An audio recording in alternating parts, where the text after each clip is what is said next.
तो आज शुरू करेंगे basically refraction.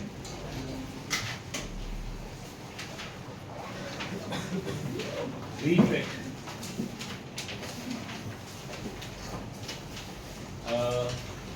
what is refraction? The bending of light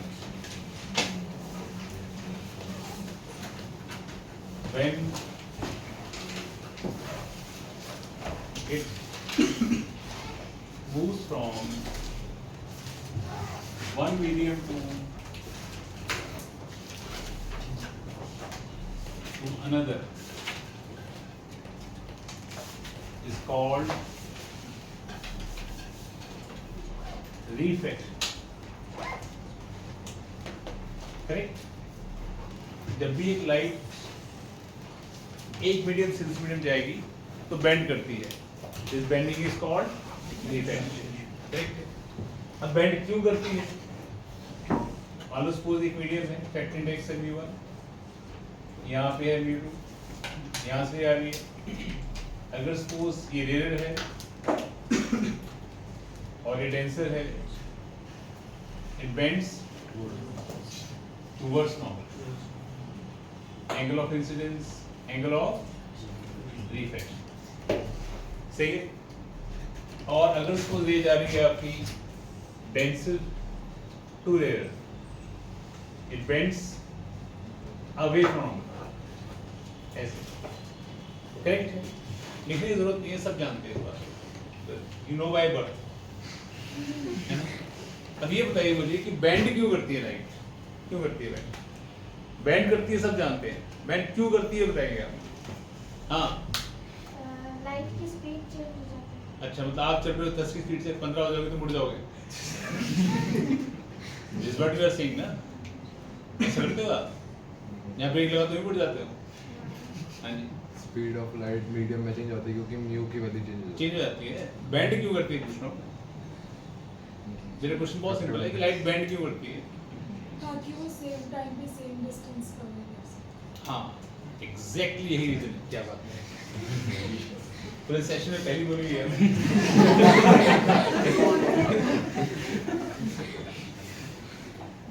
okay, answer दिया तो नहीं बोल रहा। सुनाइए, ये रिकॉर्ड होता है। हाँ, रिकॉर्ड होता है। कोई बात नहीं, आपके पास ही आएगा। ये परपेंडिकुलर डिस्टेंस सेम रहता है हमेशा। लाइट सेम टाइम में सेम परपेंडिकुलर डिस्टेंस कवर करती है, तो जहां पे स्पीड उसकी घट जाएगी वहां पे डिस्टेंस ज्यादा बढ़ जाएगा। करेक्ट? जहां स्पीड उसकी बढ़ जाएगी वहां डिस्टेंस घट जाएगा। परपेंडिकुलर डिस्टेंस जो हमेशा वो सेम रहता है। समझ गए? तो लिखना है इसमें से। अरे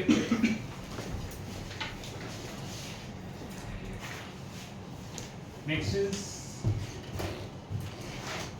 laws of refraction. Laws of refraction. First law,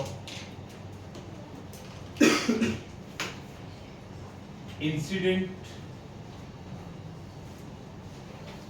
ray, refracted ray,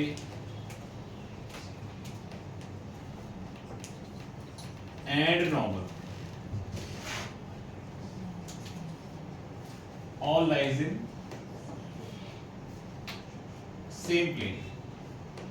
same plane मतलब रे जो आ रही है, लिखो मत, बात नोट कर लो। रे जो आ रही है वो इधर से बेंड हो सकती है, प्लेन वही रहने वाला है, लेफ्ट या राइट बेंड नहीं होगी। ये रे आते हो यहाँ चली जाए वहां, is not possible, plane same रहेगा। करेक्ट है? Second is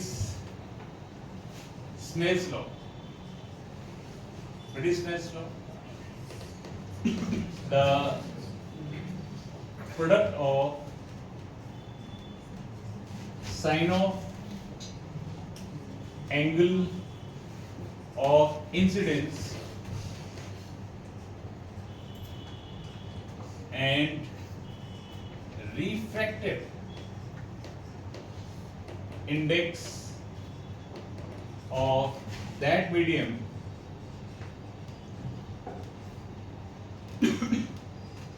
remains constant, remains constant. मतलब अगर आपके पास एक मीडियम है, रिफ्रैक्टिव इंडेक्स हमारे पास है μ1, यहाँ है μ2, रे आ रही है, नॉर्मल ड्रॉ कर लिया आपने, angle of incidence, angle of refraction, मान लो आपका μ2 बड़ा है μ1 से, तो बेंड टुवर्ड्स नॉर्मल हो जाएगी, ये हो जाएगा r, सही है। तो इसका product that is sin i into वहां का refractive index sin i into μ1 equals to sin r into μ2, product same रहता है, sin i into μ1 equals sin r into μ2, समझ गए। You have sin i upon sin r μ2 by μ1 और रे जा रही है 1 to 2, रे जा रही है 1 to 2, समझ गए। μ1 to 2 is called, क्या बोलते हैं इसको हम, μ1 to 2 is called refractive index of medium 2 respect to medium 1, समझ गए।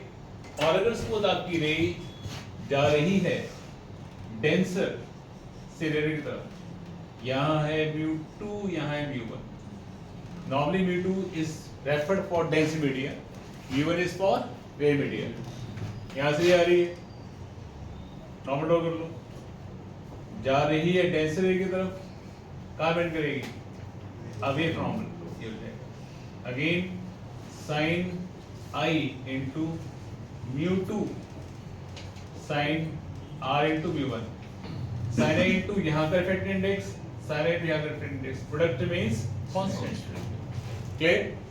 you have sin i upon sin r μ1 by μ2, रे जा रही है 1 2 2 2 to 1 नहीं जा रही, 2 to 1 जा रही, sorry.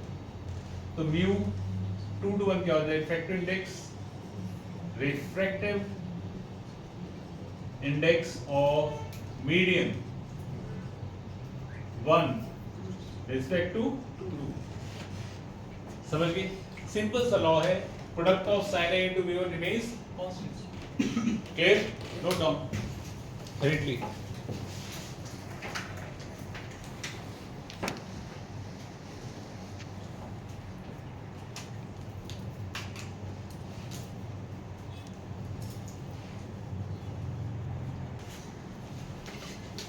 Next is law of reversibility.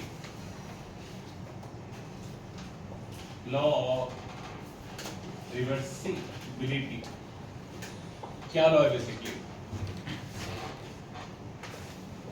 It states that if a ray of light refracting from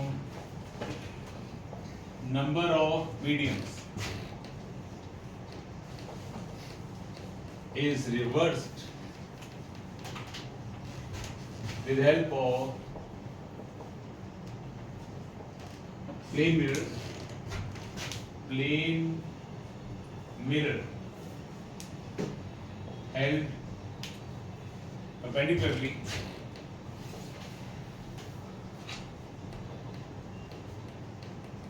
then it retraces its path, its path। क्या कहानी है, पहले कहानी समझते हैं। हमारे पास ये एक रिफ्रैक्टिव मटेरियल, रिफ्रैक्टिव इंडेक्स मान लीजिए इसका यहाँ पे है μ1, इसका है μ2 और बाहर है μ1, करेक्ट है। हमारे पास एक रे ऑफ लाइट आ रही है यहाँ से, normal, angle of incidence i, ये डेंसर मान लेते हैं, bend towards normal, angle of refraction r, ये बीइंग पैरेलल, रिफ्रैक्शन r ही रहेगा, जाने से थी density bends away from normal, angular refraction E, correct. Law के अकॉर्डिंगली अगर आप यहाँ पे एक मिरर रखते हैं परपेंडिकुलरली, तो जिस रास्ते से होकर आई है उसी रास्ते से होकर वापस चली जाएगी, एग्जैक्टली अपने पाथ को रिट्रेस कर जाएगी, जैसे आई वैसे ही चली जाएगी। समझ? हाँ जी, परपेंडिकुलर है वो मिरर। यस, तभी जाएगी, तो एंगल बेंड हो जाएगी। हाँ जी, okay. Now applying Snell's law कहाँ? एट P, इस पॉइंट पर, इसका आने P, इसका आने Q। क्या आ जाएगा? sin I into mu1 sin I into mu2, we get sin I by sin R equals to v2 by mu1। रेज आ रही है 1 से 2 की तरफ, पेज नंबर 1, सिंपल पेडेंशियल। और अब लगा रहे हैं एट Q पर, यहाँ पर, तो साइन R इंटू उसका म्यू, साइन E इंटू उसका म्यू, तो है sine R upon sine E mu1 by mu2। Range आ रही है 2 से 1 की तरफ, करेक्ट।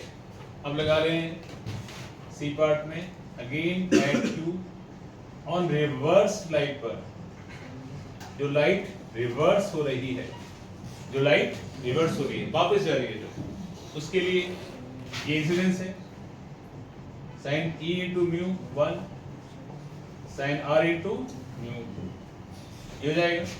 ये इंसिडेंस हुआ, फिर ये रिफ्लेक्शन हुआ, will have sine E upon sine R equals to v2 by v1। रे कहाँ से जा रही है? 1 से 2 की तरफ, 1 to 2 जा रही है। ओके, क्वेश्चन नंबर 3 हो गया। अब मल्टीप्लाइंग इक्वेशन 2 and 3, इस दोनों मल्टीप्लाई कर दो, क्या मिलेगा? Sine R upon sine E into sine E upon sine R, sine E upon sine R, mu 2 to 1 mu 1 to 2 equals to mu 2 to 1 equals mu 1 to 2। यही हो गया, cut जाएगा। इसका मतलब mu 1 to 2 into mu 2 to 1 equals to 1 आ जाएगा। इसका मतलब कि म्यू 1 to 2 is inverse of mu 2 to 1। इसका मतलब कि mu air to water is inverse of mu water to air, mu air to glass inverse of mu glass to air, correct. अगर आपके पास 2-3 मीडियम है, अगर आपके पास 2-3 मीडियम, एयर है, वाटर है, ग्लास है, फिर एयर है, जहां से शुरू हो रहे हैं वही इसी मीडियम पे खत्म होना है। In that case you have mu air to water, mu water to glass, mu glass to air equals to 1, correct. और जब आप रिफ्रैक्शन लॉ लगा रहे हैं या स्नेल्स लॉ लगा रहे हैं, तो नंबर ऑफ मीडियम मैटर नहीं करते। जैसे यहाँ से आ रही है, इसका मान लो v1 है, यहाँ आई है, यहाँ μ2 है, या μ3 है, या μ4 है, या μ5 है, तो यहाँ जा रही है, कैसी भी जा रही है वैसे करके यहाँ लगा रहे हैं आप, तो आप सीधा यहाँ भी लगा सकते हैं।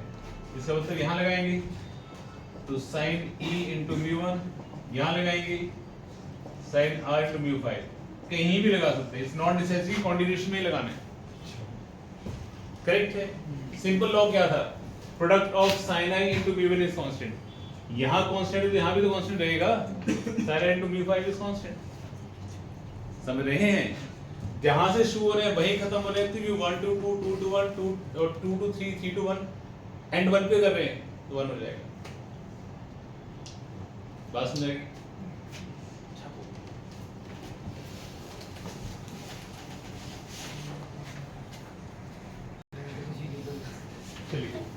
आगे देखिए, इस इक्वेशन में हमारे पास इक्वेशन 1 कौन सी थी? ये थी sin I by sin R equals to mu 1 to 2 3, ठीक है। और इक्वेशन 3 कौन सी थी? sin E by sin R equals to mu 1 to 2 3, याद है? अगर इक्वेशन 1 3 कंपेयर करते हैं, कंपेयरिंग इक्वेशन 1 एंड 3, तो LHS इक्वल है, RHS इक्वल है, तो LHS भी इक्वल होगा, है ना? ये इक्वल है ना इसके, तो ये भी इक्वल होगा। तो sin I by sin R equals to sin E by sin R, इसका मतलब I equals to क्या हो गया? E। इन शॉर्ट, जिस एंगल पर रे आपकी I थी, अगर ये मीडियम और ये मीडियम सेम है, तो उसी एंगल पर रे आपकी इमर्ज कर जाएगी, ये एंगल और ये एंगल आपस में इक्वल होंगे अगर मीडियम ये और ये आपका सेम। समझ गए? चलो एक सिंपल सा क्वेश्चन देता हूँ, सॉल्व करने की कोशिश करना, नहीं होगा तो मैं करा दूंगा। क्या क्वेश्चन है? बेसिकली हमारे पास एक लेक है, ये लेक है, दैट इज सुगना लेक, ठीक है। आगे पास एक डंडा है 4 मीटर की लेंथ है उसकी, नहीं 4 डंडा नहीं, 4 मीटर की होती है वाला, 4 मीटर लेंथ है, 3 मीटर पानी के अंदर है, तो बाहर कितना हुआ? जिस टाइम पे आप यहाँ खड़े हैं उस टाइम पर सन जो है, ये सन है, एंगल बना रहा है ये 45 डिग्री का, सही है। mu of air is always taken as 1, mu of water is 4 by 3, correct? वैसे तो फिक्स वैल्यू है बट लगता है कि बार वेरी कर देते हैं लिटिल बिट। तो यहां से रह जाएगी, यहां बेंड करेगी, दिशा कहां बेंड करेगी बेटा? टुवर्ड्स नॉर्मल कर जाएगी, करेक्ट। ये जो होगी ये होगी लेंथ ऑफ शैडो, है ना? शैडो लेंथ होगी, परछाई कहते हैं हिंदी में, तो वो निकालनी है। Find length of shadow of pole on the bed of river। चलो फिर भी नोट कर लीजिए, फिर क्वेश्चन करिए।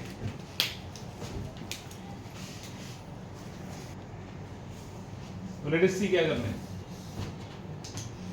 एंगल 48 डिग्री का है पलक, तो बेटा ये 45 डिग्री का है, ये कितना एंगल होगा पलक? ये कितना होगा? tan 45 कितना होता है? 1। तो पुत्र ये कितना है? 1। तो ये कितना हो जाएगा? 1। ये आगे इतना आ गया, करेक्ट। ये एंगल नहीं पता, आर मान लेते हैं, स्क्रेच लगाते हैं। sin 45 इंटू इसका म्यू, sin r इसका म्यू 4/3, सही। इसमें sin i इंटू इसका म्यू, sin i इंटू इसका mu, 40 degrees 1/√2, sin r is 4/3, तो sin r आ जाएगा 3/4√2 आ जाएगा। अब इस टेबल को यूज करते हैं, तो ये लेंथ हमारे पास है ऑलरेडी जो कि 3 मीटर है, तो हमें ये निकालनी है बेटा x, तो हमें tan r की जरूरत पड़ेगी, है ना? तो sin से tan कैसे निकालें? बेटा टेबल sin r 3/4√3, पाइथागोरस 16, 48, 9, 16 अर्थात 2 है 32 9 रूट 23 आ गया। ये आ गया। तो tan r की वैल्यू क्या हो जाएगी 3/√23 और उस टाइम में tan r क्या हो जाएगा परपेंडिकुलर बेस परपेंडिकुलर है आपका x बेस आ गया पास 3 तो x की कितनी आ गई 9/√23 तो लेंथ ऑफ शैडो क्या आ जाएगी लेंथ ऑफ शैडो क्या आ जाएगी 1 + x x क्या है हमारे पास 9/√23 ये आ गया इट्स सो सिंपल सही है छापो ओके आगे देखिए next topic apparent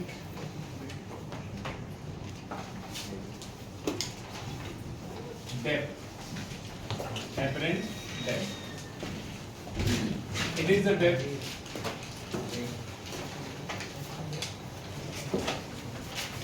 at which an object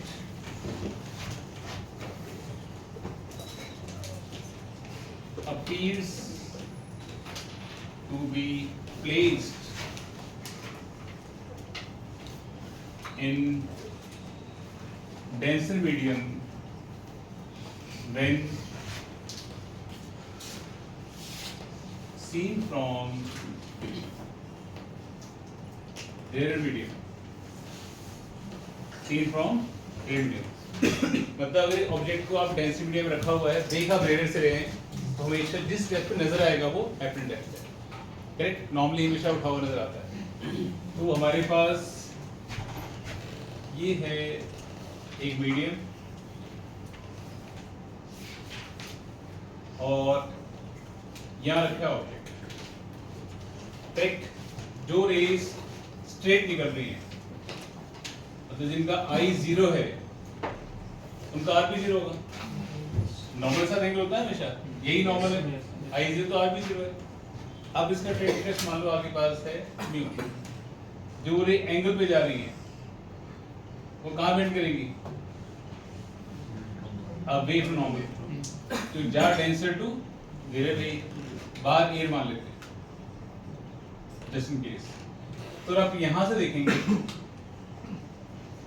तो आपको लगेगा कि ऑब्जेक्ट कहीं यहां प्लेस है करेक्ट है रखा ऊपर है नजर आएगा P पर ये मान पॉइंट Q है ये मान पॉइंट S है करेक्ट तो ये है उसकी रियल डेप्थ OQ तो हमारे पास OQ जो है वो है रियल डेप्थ जहां रखा हुआ है T मान लीजिए इसको करेक्ट है और ये T हो गया यहां नजर आ रहा है इस पॉइंट पर और ये है यहाँ पे था यहाँ नजर आ रहा है तो इतना शिफ्ट हो गया this is called shift in position x OP is called x shift in position और अगर ये x है ये कितना हो जाएगा this will be t minus x हो जाएगा t minus x this is called apparent depth तो QP जो है t minus x ये है हमारे पास apparent depth समझ गए रखा ऑब्जेक्ट यहाँ है नजर कहाँ पे यहाँ पे आ रहा है इतनी पोजीशन शिफ्ट कर गया है दिस इज apparent depth अब रे जा रही है तो नॉर्मल के साथ एंगल ऑफ इंसिडेंस नॉर्मल के साथ एंगल ऑफ रिफ्लेक्शन अब ये आई है ये आई होगा ये आर है तो ये आर होगा करेक्ट है applying Snell's law applying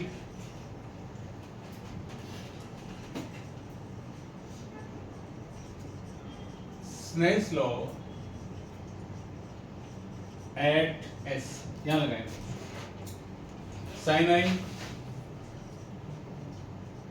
into इसका म्यू sin r into इसका म्यू 1 एक डिग्नेस 1 you get mu equals to a sin I by sin r equals to 1 by mu आ जाएगा। करेक्ट। अगर एंगल बहुत छोटे हैं, if I and R are very small angles, angle बहुत छोटे हैं, in that case जो sin I है, जो sin I है approximately equals to I approximately equals to tan I। Similarly sin R जो है approximately equals to R approximately equals to tan R, ये हो जाएगा।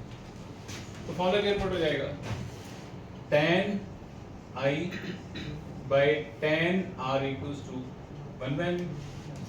Now what is tan I? QS upon QO, ये हो जाएगा QS upon QO, QS upon QO। What is tan R? Tan R is QS upon QP, QS upon QP। Correct है।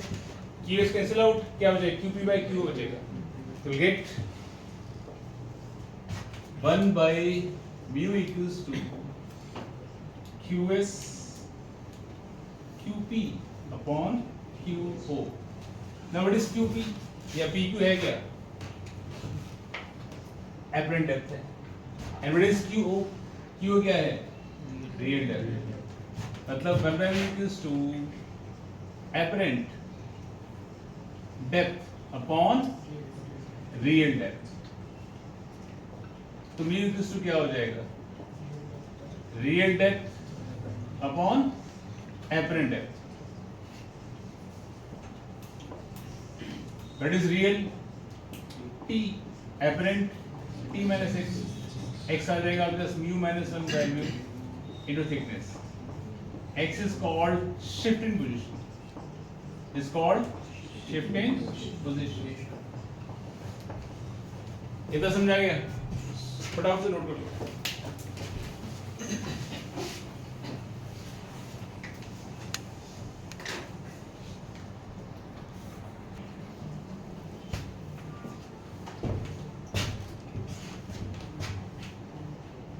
When object is placed in denser medium and seen from rear medium,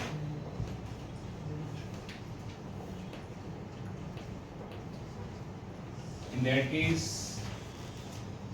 यहाँ रखा object है आपका, यहाँ addresses और x रखा है, ठीक है प्रथम, कहाँ रखा है, एक्स पे, यहाँ से रेस जा रही है, ये डेंसिटी मीडिया है, ये मीडिया है, तो कहाँ बेंड करेगी रेस, अवे फ्रॉम नॉर्मल, है ना, in that case rays away from normal यहाँ बेंड कर जाएंगे। तो हमें लगेगा कि रेज यहाँ से कहीं से आ रही है, यहाँ पे, समझ रहे हो। in that case ऑब्जेक्ट आप रखोगे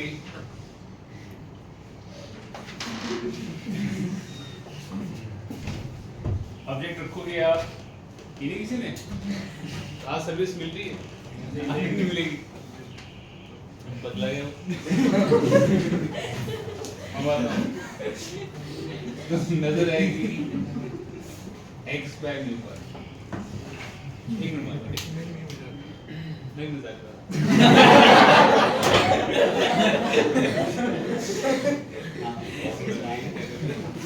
अगर आप रखोगे एक्स पे, नजर आएगा एक्स बाय म्यू पर,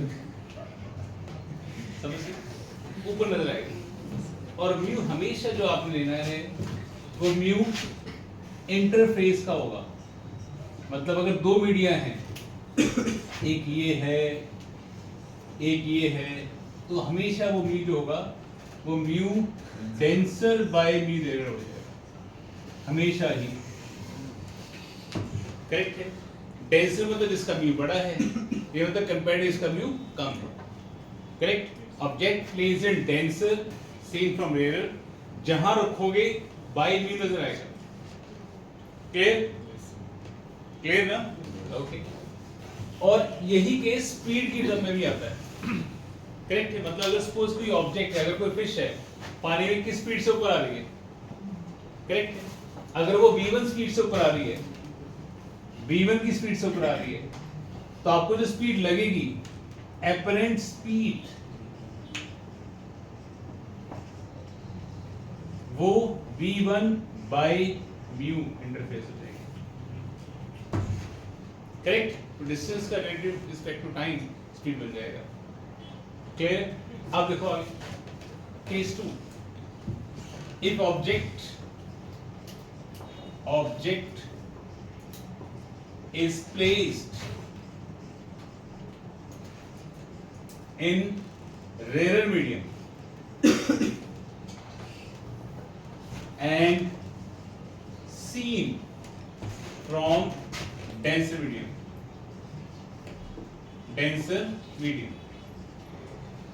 करेक्ट है। ऑब्जेक्ट रखा हुआ रेयर मीडिया में है, यहां रखा ऑब्जेक्ट, ये रेयर मीडिया है, रेयर। देखा आप यहां से रहे हो, यहां से डेंस मीडिया है, यहां से देख लो, ये ऑब्जर्वर हो गया। करेक्ट। ऑब्जर्वर यहां पे था पहले, अरे आपने नहीं लिखा, बस क्लियर। तो रेज रहेगी आपकी रेयर से डेंसर की तरफ। ठीक। इन दैट केस कहां बेंड करेगी? टुवर्ड्स नॉर्थ बेंड कर जाएगी। ठीक है ना? यस। यहां बेंड कर जाएगी। इन दैट केस अगर आप यहां से देखोगे तो आपको ये मिल रही है, तो आपको लगेगा रेज कहां से आ रही है? दूर से आ रही है। जो आपको रेस मिल रही है वही दिखेगी ना आपको। तो इन दैट केस अगर आप रखोगे x पे, नजर कहां आएगा? वो म्यू x पे दूर नजर आएगा। करेक्ट है। और म्यू हमेशा याद रखना, म्यू हमेशा ही इंटरफेस कर लिया जाएगा, mu denser by mu rarer. समझ गए आपको? 2-4 एग्जांपल लेके आपको क्लियर कर देता हूं। ठीक है। ये तो नोट कर लिया सबने? एक सिंपल सा क्वेश्चन कराता हूं पहले।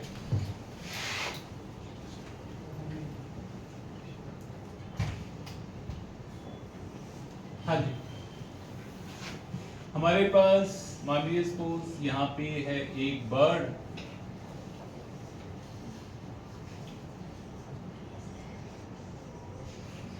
मान लो बर्ड, ये एक फिश,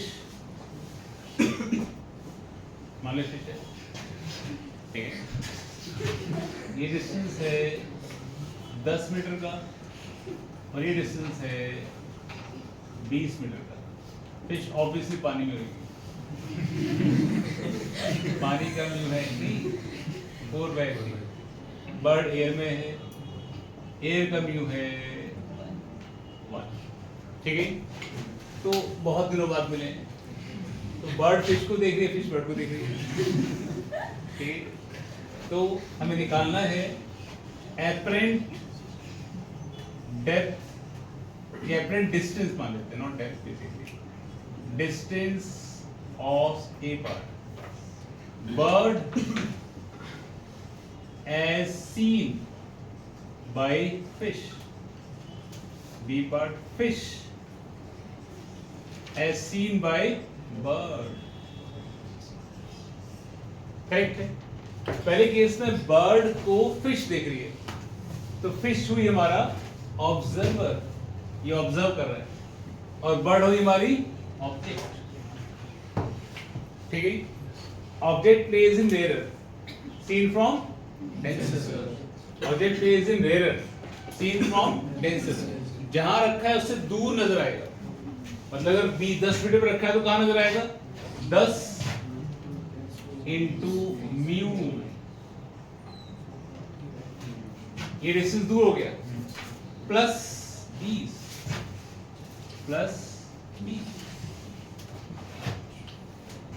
आगे सुनने।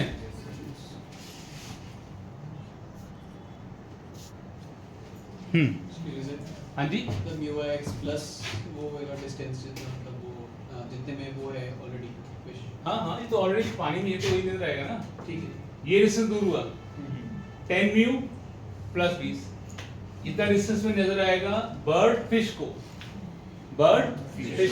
अब फिश देख रही है बर्ड को या बर्ड देख रही है फिश को, तो फिश क्या बन जाएगा हमारा, object placed in denser seen from there, by mu होएगा तो हो जाएगा 20 बाय म्यू प्लस 10 या 20 बाय 4 बाय 3 प्लस 10। बात समझ आएगी।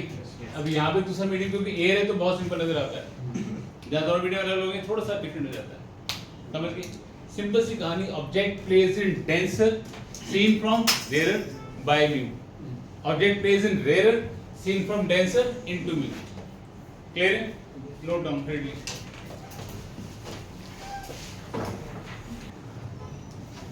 एक और क्वेश्चन देखो, इन क्वेश्चंस को आपने घर जाके अपने आप दोबारा करना है। आपको लगेगा फर्स्ट अटेम्प्ट में आपको आ गया है, बट ये आपका भ्रम होगा। ठीक है, ओके। क्वेश्चन क्या है, ध्यान सुनिए। हमारे पास एक कंटेनर है, कंटेनर में पानी है, पानी का रिफ्रैक्टिव इंडेक्स म्यू है, बेस को आपने सिल्वर कर दिया है, it act like a plane mirror, act like a plane mirror. यहां पे है फिश,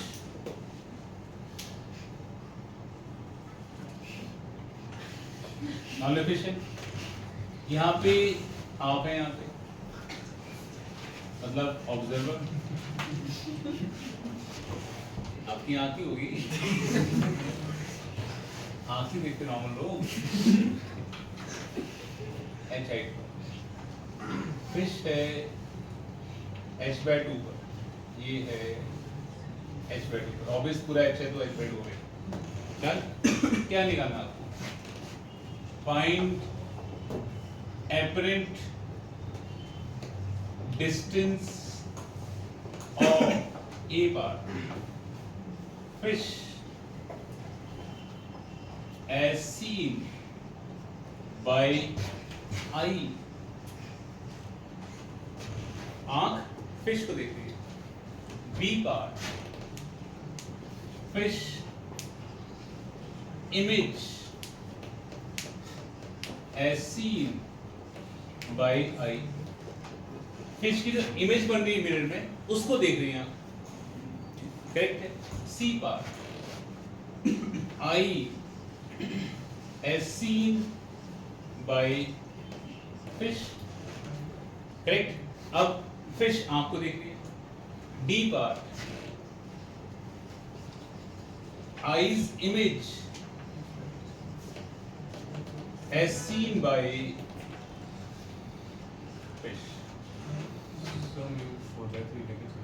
नहीं, मीन को लेके चलेंगे। ये क्वेश्चन मैं ही सॉल्व करूंगा आपके लिए। You want to try this question? You have 2 minutes. Yeah, 2.5. Okay. एक बार बहुत ध्यान से समझिए, स्टॉप राइटिंग, समझना बस आपने। ऐसे बहुत सारे क्वेश्चन आएंगे। Distance of fish as seen by eye, मतलब हमारे फिश क्या बन गया, हमारा ऑब्जेक्ट।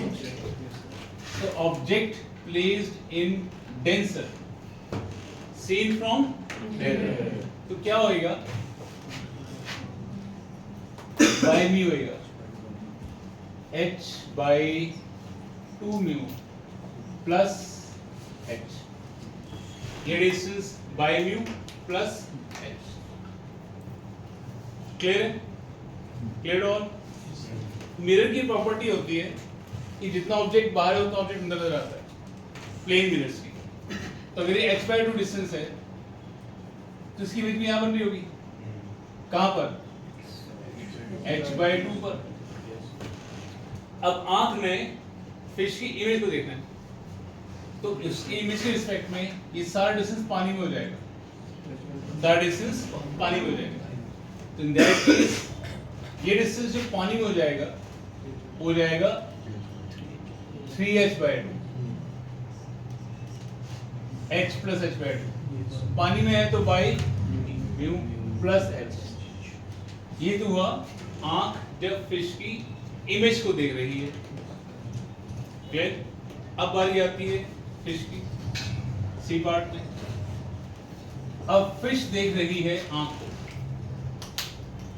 इट मींस हमारा ऑब्जेक्ट कौन बन गया, आई बन गया।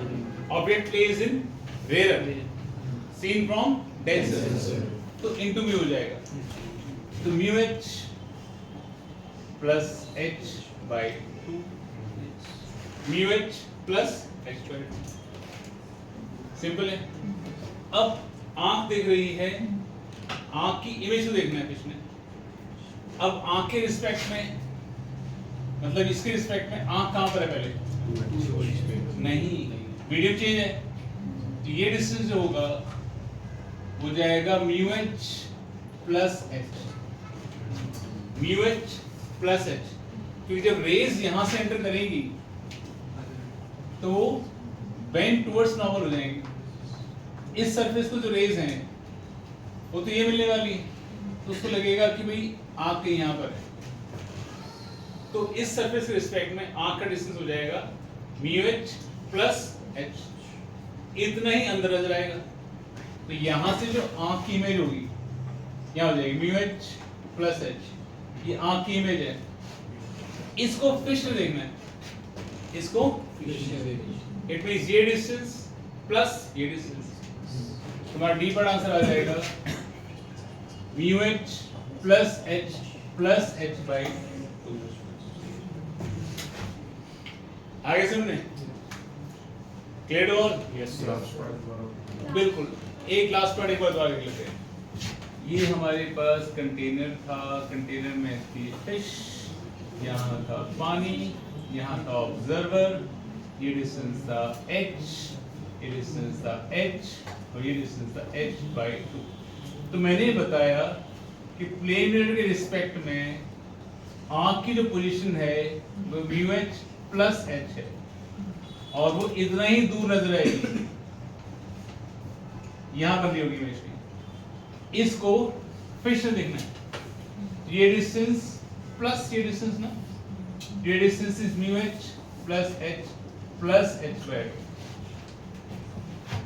डन। सिंपल सा concept, object pledge in denser seen from mirror by mu, object pledge in rare seen from denser into mu, और म्यू हमेशा इंटरफेस का, डेंसर टू रेयर। आगे समझने? फिश रे और आई के बीच में म्यू h प्लस h/2 नहीं होगा, म्यू h प्लस h तो ये है, नहीं ऊपर वाला। पहले म्यू h प्लस h तो ये है हाँ ठीक है, plus h/2।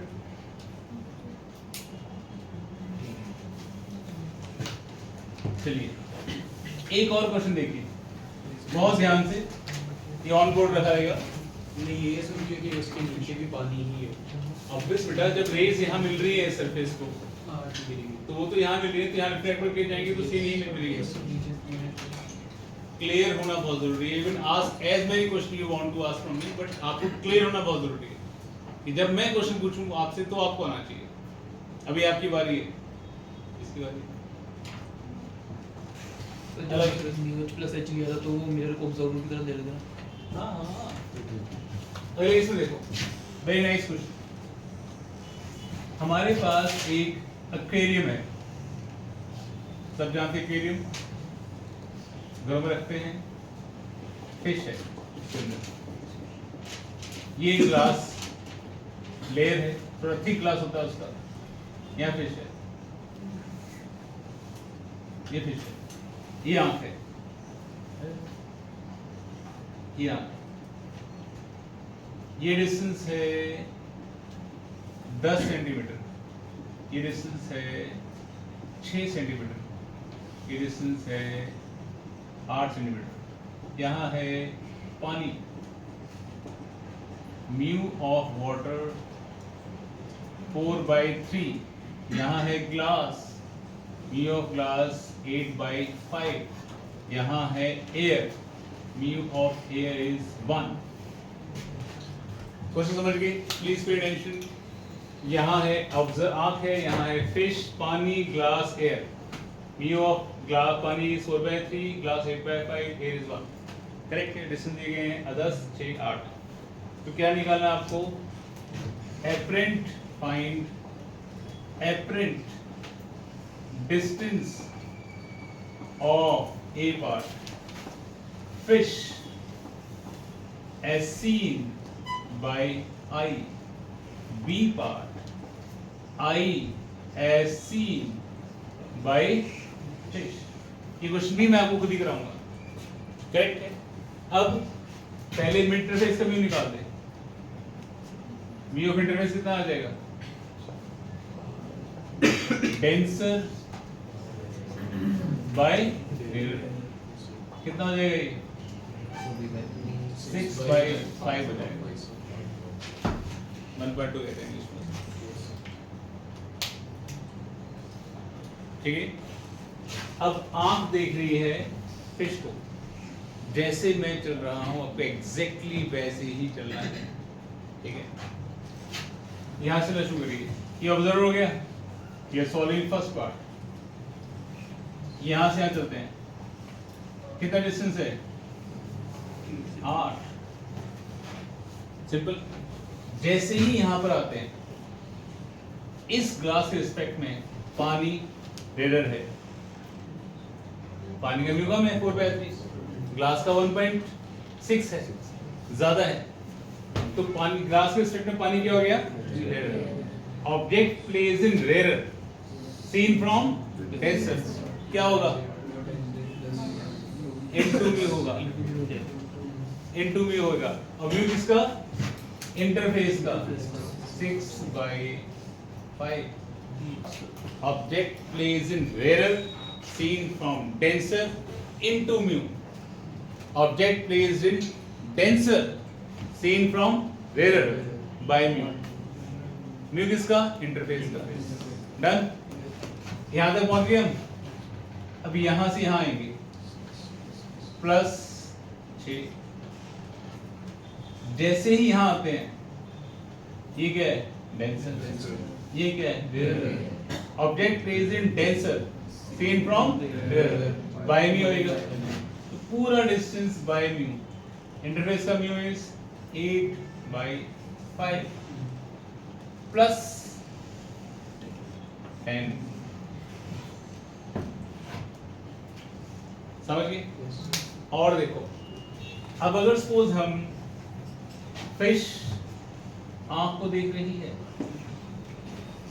Correct? It means ये ऑब्जेक्ट हुआ, यहां से यहां जा रहे हैं, कितना डिस्टेंस है? 10। जैसे ही यहां पर आते हैं, ऑब्जेक्ट प्लेस इन रेडर seen from denser into mu होगा। इंटरफेस का म्यू इज 8/5। अरे इंटरफेस का म्यू यहाँ पर, ये वाला इंटरफेस का, एयर ग्लास इंटरफेस का तो वही रहने वाला है, एयर का तो 1 है, ठीक है? 8/5 plus 6, correct?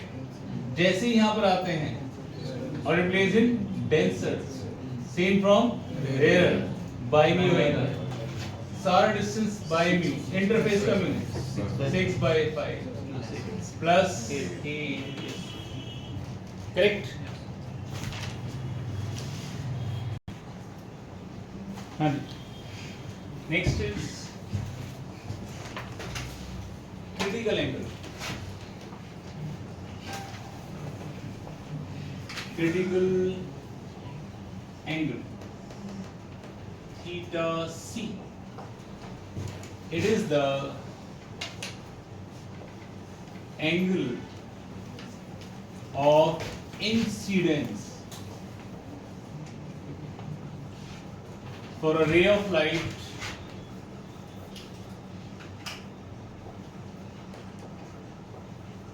moving from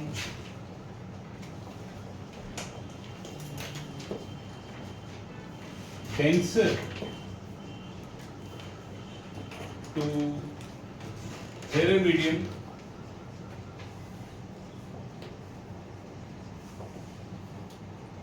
for which angle of refraction is 90 degree. Correct? तो जब भी रे जाती है बेसिकली आप जानते हैं जब भी डेंसर से रेरे की तरफ जा रही है तो बैंड अवे फ्रॉम हो रही है.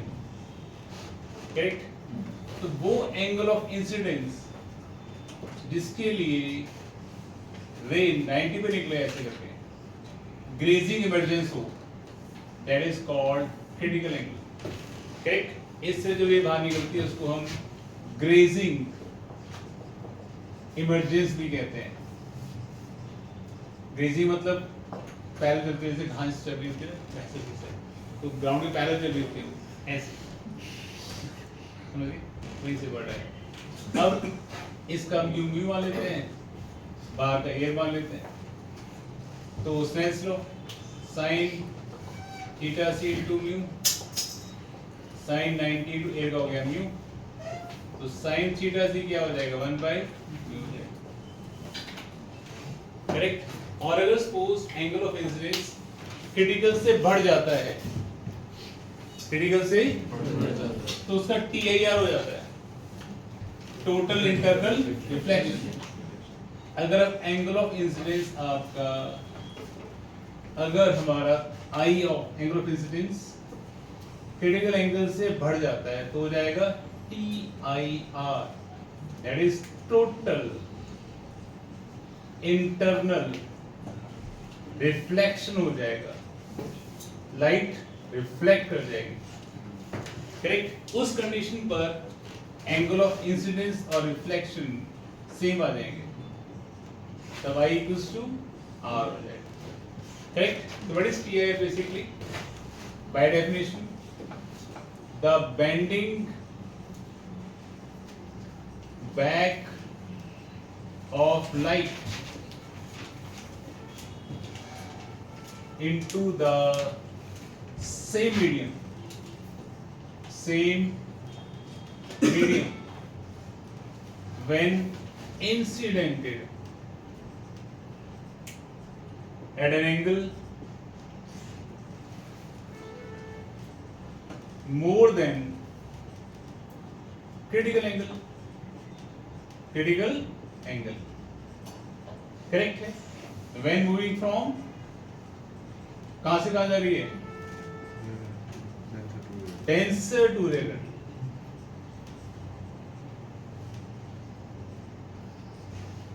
समझिए इसी वजह से डायमंड की इतनी ब्रिटनेस होती है कि रे एंटर कर जाती है बाहर नहीं निकल पाती अंदर ही कैप्चर हो जाती है तो हमें लगता है कि वो ग्लो कर रहा है. करेक्ट? करिए फटाफट से. चलिए सिंपल क्वेश्चन क्या है क्वेश्चन करना कैसे बस समझ लीजिए. आगे पास है एक प्रिज्म ये एंगल है 60 डिग्री ये एंगल है 30 डिग्री रे आ रही है ऐसे 90 पर और ये प्रिज्म है तो इसका म्यू है आपको दे रखा है 3/2. करेक्ट? आप चाहते हैं कि ये जो रे आ रही है इसका ग्रेजिंग इमर्जेंस हो. करेक्ट? इसके लिए आपने इसके ऊपर कोई लिक्विड पोर कर दिया तो लिक्विड पोर कर दिया तो उस लिक्विड का म्यू कितना होना चाहिए ये क्वेश्चन है. Simple. Okay now first draw normal. ये 60 डिग्री है तो पहले ये कितना एंगल होगा 30. तो बेटा ये कितना एंगल होगा 60. एंगल ऑफ इंसिडेंस कितना होगा 60. स्नेल्स लॉ साइन 60 इसका म्यू बाहर म्यू और एंगल कितना है साइन 90 कितना म्यू आ गया साइन 60√3/2 तो 3√3/4 इतने आसान क्वेश्चंस आएंगे इजी ना Yes. चलो आज लिखते हैं